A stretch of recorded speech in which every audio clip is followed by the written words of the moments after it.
Welcome to Deen Discussions at Islamic Insight with Mufti Ashraf Qureshi. Welcome Mufti Ashraf Qureshi کے ساتھ اسلامی بصیرت میں دین کے باتیں۔ السلام علیکم، بسم اللہ الرحمن الرحیم، نحمدہ ونصلی علی رسولہ الکریم، اما بعد۔ آج ہم زکوٰۃ کے بارے میں کلام شروع کرتے ہیں کہ زکوٰۃ ایک فریضہ ہے، اور عموماً رمضان کے مہینے میں لوگ زکوٰۃ نکالتے ہیں۔ اس سے متعلق وہ چاہتے ہیں کہ مسائل معلوم ہوں، تو ہم کوشش کرتے ہیں کہ زکوٰۃ سے متعلق بنیادی مسائل بیان کر دیے جائیں، تاکہ یہ معلوم ہو جائے آدمی کو، سننے والے کو، کہ اس کے اوپر زکوٰۃ فرض ہے یا نہیں، اور پھر وہ اگر فرض ہے تو وہ زکوٰۃ کی ادائیگی کرے۔ تو دعا کریں اللہ تعالیٰ ہمیں توفیق دے کہ ہم صحیح بات کو بیان کریں اور اس کو سمجھیں۔ یہ سب کو معلوم ہے کہ زکوٰۃ اسلام کا رکن ہے۔ قرآن کریم میں اللہ تعالیٰ نے اس کے بارے میں حکم فرمایا ہے۔ قرآن کریم کے سورہ روم کے اندر اللہ تعالیٰ نے فرمایا ہے، وَمَا آتَيْتُم مِّن رِّبًا لِّيَرْبُوَ فِي أَمْوَالِ النَّاسِ فَلَا يَرْبُو عِندَ اللَّهِ وَمَا آتَيْتُم مِّن زَكَاةٍ تُرِيدُونَ وَجْهَ اللَّهِ فَأُولَٰئِكَ هُمُ الْمُضْعِفُونَ۔ آیت نمبر 39 تو اس میں دو چیزیں اللہ تعالیٰ نے بیان فرمائی، ربا اور زکوٰۃ، دونوں جو ہے ایک دوسرے کی ضد ہیں، اگینسٹ ہیں۔ ربا جو ہے وہ لوگ پیسے دیتے ہیں قرض، اور اس کے اوپر اضافہ لیتے ہیں، اس کو کہتے ہیں ربا اور سود۔ اور زکوٰۃ کے اندر آدمی کے پاس پیسے ہیں، وہ اللہ کی رضا کے لیے خرچ کرتا ہے، مستحق افراد کو دیتا ہے، تو زکوٰۃ میں مال نکالا جاتا ہے اور ربا میں مال آتا ہے۔ تو لوگ ربا دیتے ہیں، ربا کا معاملہ کرتے ہیں، سود کا، تاکہ ان کا مال زیادہ ہو۔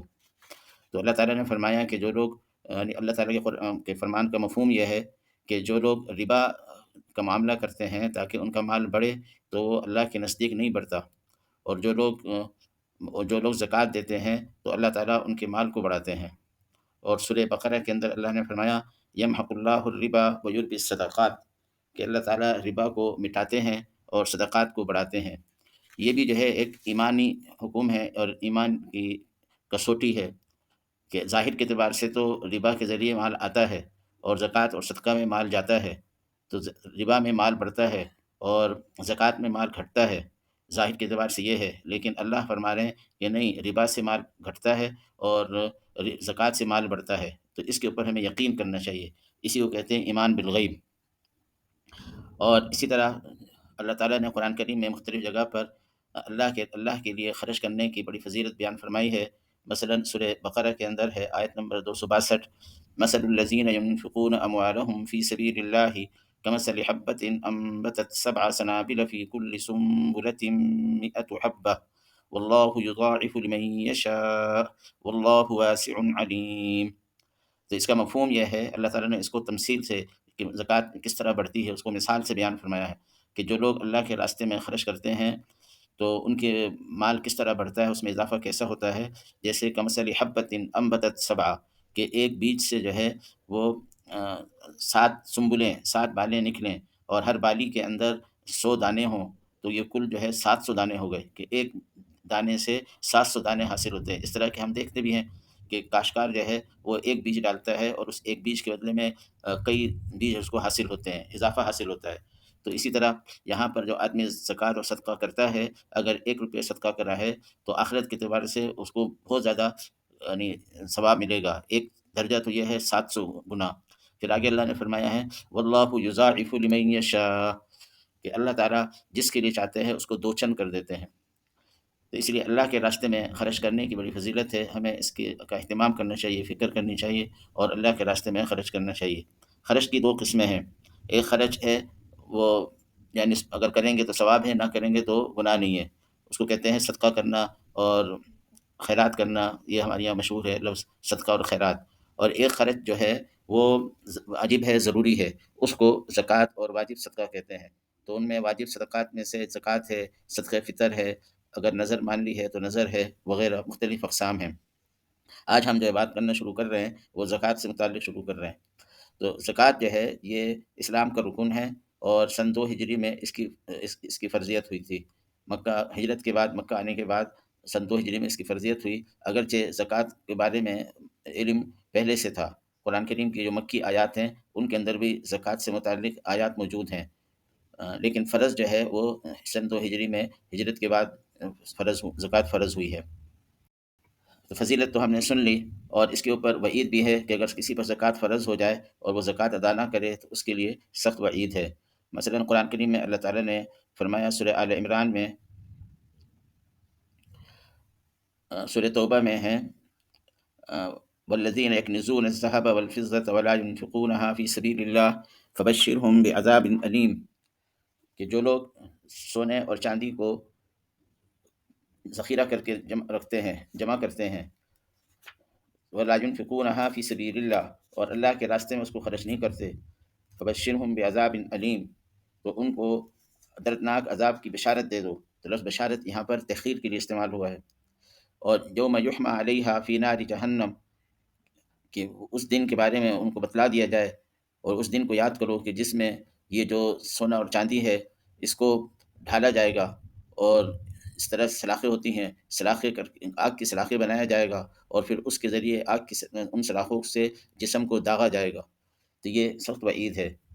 اور سورہ آل عمران میں اللہ تعالیٰ نے فرمایا سیطوقون ما بخلوا به یوم القیامہ، کہ جو لوگ اللہ کے راستے میں خرچ نہیں کرتے، مال کو جمع کر کے رکھتے ہیں، تو وہ مال قیامت کے دن ان کے گلے میں توق اور ہار بنا کر ڈالا جائے گا، اور وہ ہار جو ہے وہ آگ کا ہوگا، اس سے ان کو تکلیف ہوگی۔ تو اس لیے زکوٰۃ ادا کرنی چاہیے۔ نبی کریم صلی اللہ علیہ وسلم کی حدیث کا مفہوم ہے کہ جس مال کی زکوٰۃ دے دی گئی تو پھر وہ کنز نہیں ہے۔ جو آیت میں نے پڑھی تھی جس میں کنز کے بارے میں وعید ہے، تو وہ وعید اس وقت ہے کہ اس مال کی زکوٰۃ نہ دی جائے۔ جب مال کی زکوٰۃ دے دی جائے تو پھر وہ کنز نہیں ہوگا اور وہ عذاب کا سبب نہیں بنے گا۔ زکوٰۃ جو ہے اس کا تعلق مال سے ہے، اسی لیے کہا جاتا ہے کہ زکوٰۃ ایک مالی عبادت ہے۔ تو آدمی سوچتا ہے کہ زکوٰۃ مال کے اوپر ہے، تو میرے پاس جو مال ہے ہر مال کے اوپر زکوٰۃ ہوگی، تو ایسا نہیں ہے۔ اللہ تعالیٰ نے بڑی آسانی رکھی ہے۔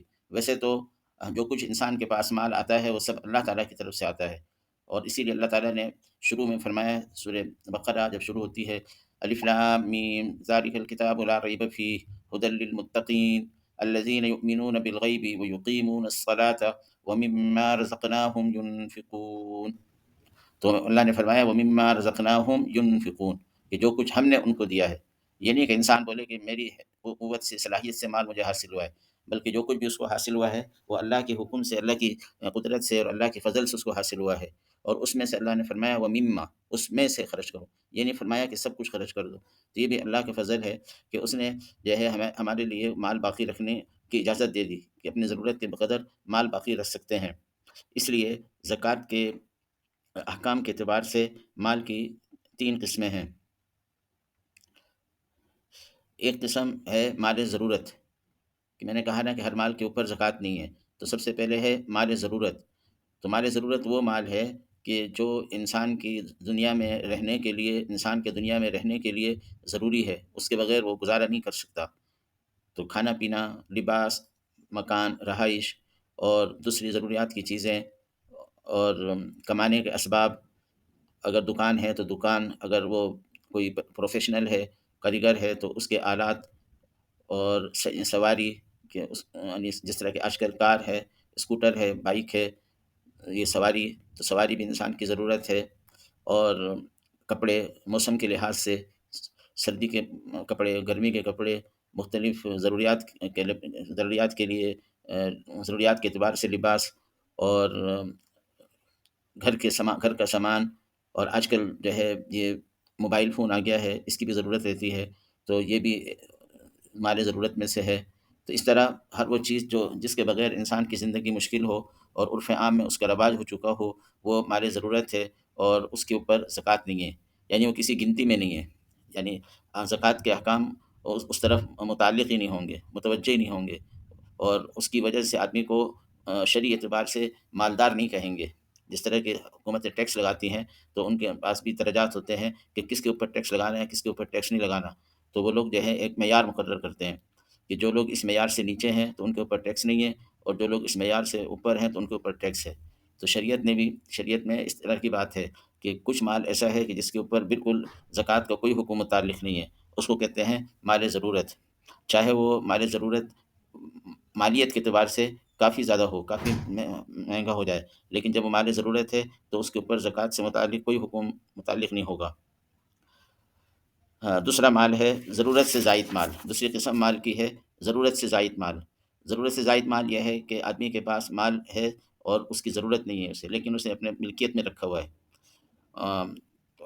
جیسے کہ ایک کار کافی ہے لیکن اس کے پاس دو کار ہیں، ایک موبائل کافی ہے اس کے پاس دو موبائل ہیں، ایک گھڑی کافی ہے اس کے پاس دو گھڑی ہیں۔ اس طرح جو ضرورت سے زائد چیزیں ہیں لیکن وہ تجارت کے لیے نہیں ہیں، تمام ضرورت سے زائد سامان جو تجارت کے لیے نہیں ہے۔ دو گھر ہیں، ایک گھر میں رہائش ہے، اس کی ضرورت ہے، دوسرا گھر ایسے ہی رکھا ہوا ہے، استعمال میں نہیں ہے۔ جس طرح لوگوں کے پاس بہت سے کپڑے ہوتے ہیں جو ضرورت سے زائد ہیں، برتن ہوتے ہیں ضرورت سے زائد ہیں، عورتوں کو جہیز کا سامان ملتا ہے، اس میں بہت سی ضرورت سے زائد چیزیں ہوتی ہیں، سال بھر ان کو استعمال بھی نہیں کرتی وہ، تو یہ سب جو ہے ضرورت سے زائد مال ہے۔ تو ہر وہ مال جو ضرورت سے زائد ہو اور تجارت کے لیے نہ ہو تو اس کے اوپر بھی زکوٰۃ نہیں ہے۔ یہ دوسری قسم ہو گئی ضرورت سے زائد مال۔ مال کی تیسری قسم ہے مال نامی۔ مال نامی وہ مال کہلاتا ہے جو بڑھنے والا ہو، یہ ایک خاص اصطلاح ہے فقہ کی، مال نامی بڑھنے والا مال، اور اسی مال نامی پر زکوٰۃ آتی ہے، زکوٰۃ واجب ہوتی ہے۔ اب اس کی تفصیل بعد میں آئے گی۔ تو اس میں سے جو مال نامی ہے مختصر اس کے بارے میں بتاتا ہوں کہ نقد رقم، سونا، چاندی، مال تجارت اور چرنے والے جانور، یہ 5 قسم کے جو مال ہیں ان سے زکوٰۃ کے احکام متعلق ہوتے ہیں۔ اس کی تفصیل ہم بعد میں کریں گے انشاءاللہ تعالی۔ اب جن لوگوں کے پاس مال ہے تو مال کے اعتبار سے زکوٰۃ کے احکام میں افراد کی 4 قسمیں ہیں، یا یوں کہہ سکتے ہیں ہم شروع میں 2 قسمیں ہیں، غنی اور فقیر، پھر ہر ایک کی 2 قسمیں ہیں۔ تو پہلے فقیر کو لیتے ہیں۔ فقیر جو سب سے اول درجے کا فقیر ہے وہ ہے کہ جس کے پاس اپنے ایک دن کی ضروریات کو پورا کرنے کے لیے مال نہیں ہے، کھانے کے اعتبار سے مال نہیں ہے، رہائش کے کپڑوں کے اعتبار سے اس کے پاس کپڑے نہیں ہیں، یعنی جو انسان کی بنیادی ضروریات ہیں ان ضروریات کو پورا کرنے کے لیے، ایک دن کی ضروریات کو پورا کرنے کے لیے اس کے پاس چیزیں نہیں ہیں، مال نہیں ہے، یہ بھی ایک فقیر ہے، یہ سب سے نچلے درجے کا فقیر ہے۔ اس کا حکم یہ ہے کہ اس کے لیے سوال کرنا جائز ہے۔ ایسا فقیر جس کے پاس ایک دن کے لیے ضروریات زندگی موجود نہیں ہے تو اس کے لیے سوال کرنا جائز ہے اور اس کو زکوٰۃ بھی دی جا سکتی ہے۔